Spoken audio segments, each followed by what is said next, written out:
धारणा समाज में फैला रखी थी नकली ब्राह्मण गुरुओं ने कि जिसके संतान नहीं वो सबसे निकम्मी आत्मा है, उसकी सुबह सुबह दर्शन भी नहीं होने चाहिए।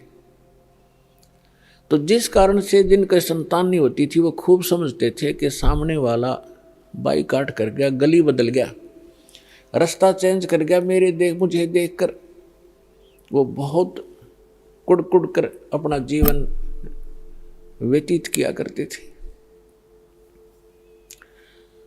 यानी संसार की परंपरा से उस व्यक्ति को जिसके संतान नहीं है वह सबसे मनहूस माना जाता था, और भगवान के अध्यात्म ज्ञान के आधार से वो परिवार, वो दंपति, वो पति पत्नी एक नंबर के हंस और पुण्यात्मा होते हैं। पुण्यात्मा का मतलब है कि उनका फाइनल मैच होता है जब सतगुरु मिल जाता है। वो उनका कहीं किसी से अब लेन देन नहीं रहा, ना पुत्र का ना पुत्री का संस्कार शेष है। और यदि उनको सतगुरु मिल जाए, भक्ति ठीक कर लें, उनका बेड़ा पार तुरंत हो जाए उसी जीवन में। अब ये ना समझना कि जिनका संतान है वो पुण्यकर्मी नहीं है, नहीं। जिनको सतगुरु मिल गए,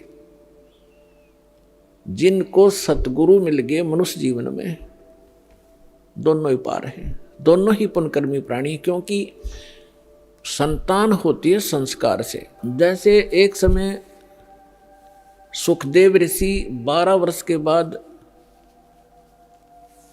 मां के गर्भ से जन्म लिया, 12 वर्ष की आयु पेट में हो गई थी उसकी।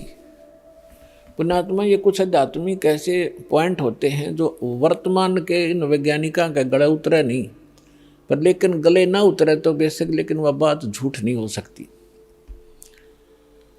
12 वर्ष की आयु का जब मां के गर्भ से बाहर आया, आते ही उठकर चल पड़ा। व्यास जी का पुत्र था, व्यास जी की पत्नी से उसका जन्म हुआ था। तो व्यास जी इंतजार करते थे, विद्वान पुरुष थे, ये कोई अच्छी आत्मा है जो 12 वर्ष तक माँ के गर्भ में, माँ को मालूम भी नहीं, इतना कोई पीड़ा नहीं हो रही है। इस आशा से उसने कहा कि बेटा। लेकिन सुखदेव ऋषि ने पीछे मुड़कर नहीं देखा, अपने पिता की शक्ल भी नहीं देखी। चलते चलते कह रहा है कि पिताजी, कि हे ऋषि जी, व्यास जी कह रहे हैं कि पुत्र, मैंने तेरी 12 वर्ष इंतजार करी, मुझे अपना शकलता दिखा दे। एक वह वो पुत्र मोह में घना वश हो रहा था। तो ऋषि जी कहते हैं, चलते चलते सुखदेव कहते हैं कि ऋषि जी, ना जाने कितनी बार तू मेरा बाप हो लिया और ना जाने कितनी बार मैं तेरा बाप हो गया। ये बहुत बूढ़ी बीमारी है, इबका मैं अपना पीछा छुटवाऊंगा और मैं ना देखूं तेरी और कहीं मेरी ममता तेरे में फंस ना जा। यूं कहकर आकाश में उड़ गया, दूसरी जगह जाकर प्रकट हो गया। वहां जाकर अपनी और नालापा काटी।